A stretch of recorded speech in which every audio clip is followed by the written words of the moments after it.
अभी सब्सक्राइब करें हमारा चैनल और पाएं मन सुंदर के सारे शानदार एपिसोड्स। ये निहार, ये देखो, वो सूरज और यश वापस आ गए हमारी पतंग काटने के लिए। इस बार उन्हें छोड़ना मत, काटो उनकी पतंग। जी पापा। मानना पड़ेगा माँ जी, किस्मत की बहुत धनी है ये लड़की। साम दाम दंड भेद सब करके देख लिया, एक खरोच तक नहीं आई इसे।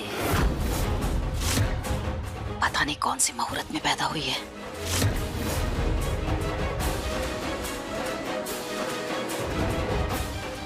निहार, छोड़ा नहीं बेटा, काटो उसकी पतंग।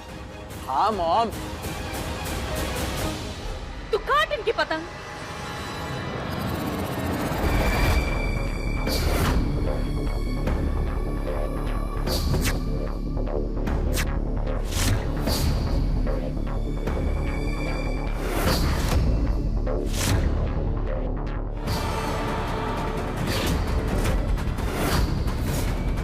ये मांझा तो बहुत तेज है, जरा सा उलझने से साड़ी फट गई मेरी। पर ये यहाँ आया कैसे?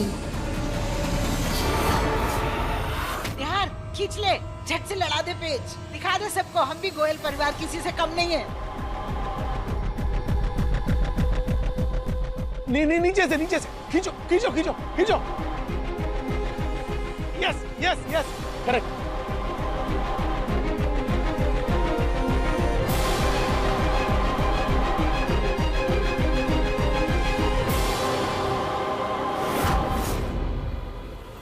दादी जी संभल के।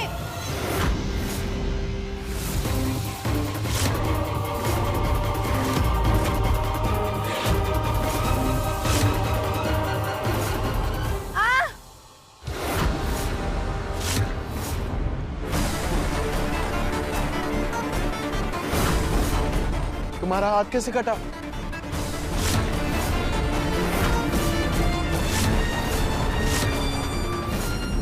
वो पता नहीं, यहाँ पे ये मांझा अटक गया था और दादी जी इसी तरफ आ रही थी, उनको बचाने के लिए मैंने खींच दिया। मैं फर्स्ट एड लेकर आता हूँ। नहीं निहार जी, उसकी कोई जरूरत नहीं है। मैं बर्फ लगा लूंगी तो ये अपने आप ठीक हो जाएगा।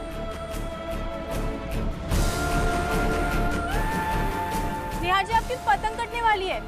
कटने दो, तुम्हारी चोट ज्यादा जरूरी है। ऐसे कैसे कटने दूं? आपकी पतंग है, आपको ऐसे कैसे हारने दूं?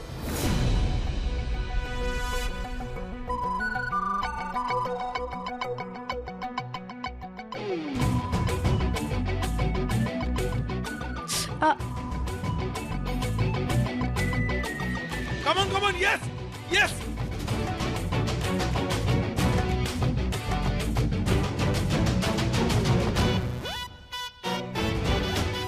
अरे कट गई। Very good Ruchita. अरे तुम तो ऑलराउंडर हो भाई, तुमने तो माँ को भी बचा लिया और चोट लगे हाथ से पतंग भी बचा ली। पापा जी, मेरी बहन है, एकदम कमाल तो होगी। जीत कर भी हार गए हम तो माँ जी। चोट के नाम पर बस एक खरोच ही आई ऐसे, और सबके आगे देखिए कैसे महान भी बन गई। अरे चलो भाई, एक फोटो खींचते हैं। हाँ, चलिए।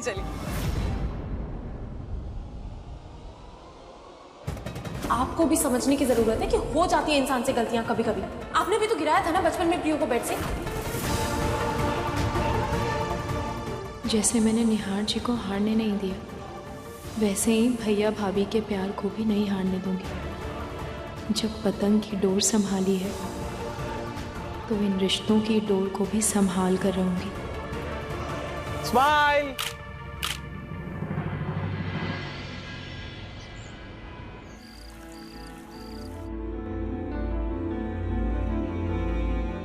भैया भाभी साथ में थोड़ा अच्छा वक्त बिताएंगे ना, तो गिले शिकवे अपने आप ही दूर हो जाएंगे।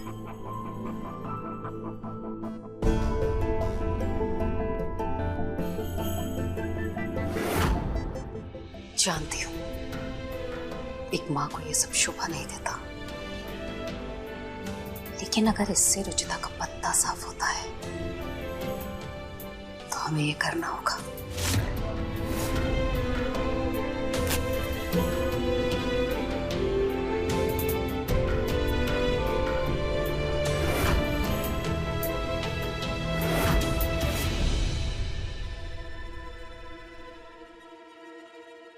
प्रतीक जी माँ।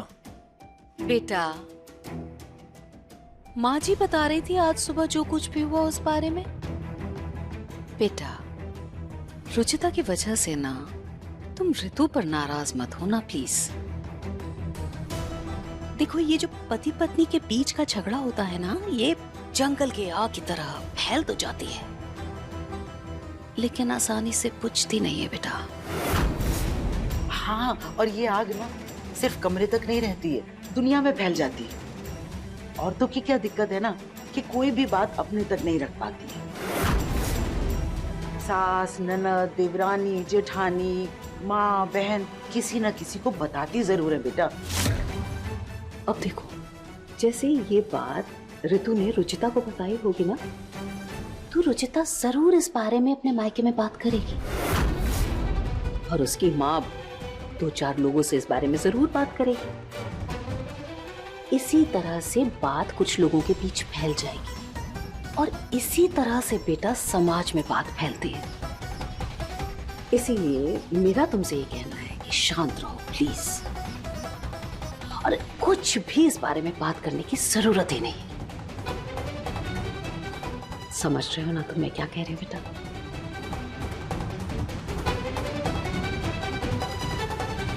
निहार की पतंग को तो रुचिता ने कटने से बचा लिया माँ जी, लेकिन उसकी जिंदगी की पतंग को तो इस घर से काट के रहेंगे हम। बिल्कुल।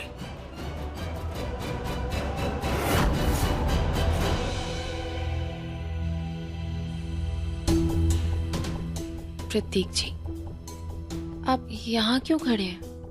चलिए अंदर।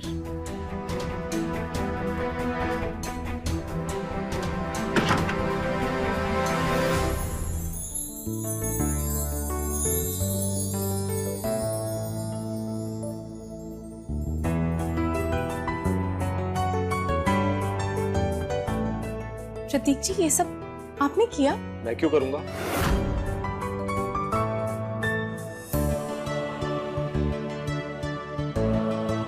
सॉरी।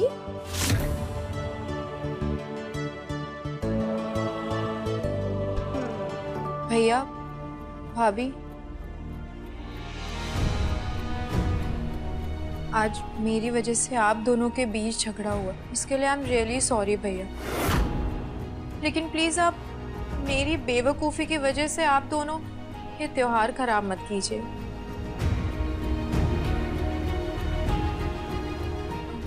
भैया, गलती मेरी थी, इसलिए आप मुझ पे गुस्सा निकाल दीजिए, लेकिन प्लीज भाभी से नाराज मत होइए। औरतों की क्या दिक्कत है ना कि कोई भी बात अपने तक नहीं रख पाती। सास, ननद, देवरानी, जेठानी, किसी न किसी को बताती जरूर है बेटा।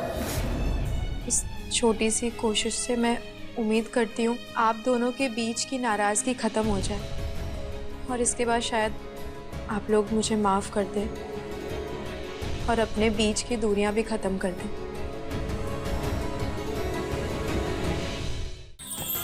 अधिक एपिसोड देखने के लिए हमारे चैनल को सब्सक्राइब करें